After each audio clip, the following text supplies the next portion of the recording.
Hello students, welcome to board exam revision.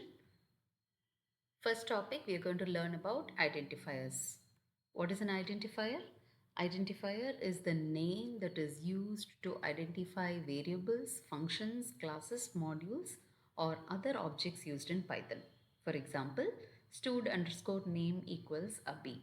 X1 comma Y1 equal to 10 comma 20. Def welcome print hello. This is a function that prints hello. Of these three, stud underscore name, x1, y1, welcome, all these are identifiers. What are the rules for naming identifiers? So these identifiers, we need to follow certain rules. So the identifier name should start with a letter or underscore. So underscore variable is a valid identifier, whereas to variable is invalid because it starts with a number. Hyphen myvar is invalid because hyphen is a symbol. And you can include letters, digits and underscore.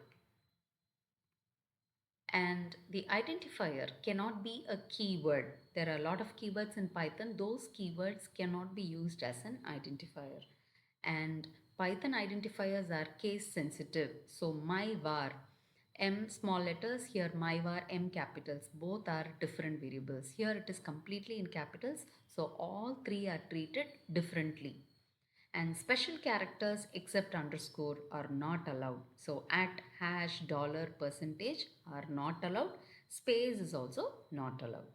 No length limit. So you can have a Python identifier name as big as possible, but length is limited because it is discouraged because of readability. It is difficult for us to remember. So we don't give too lengthy names. That's all about identifiers.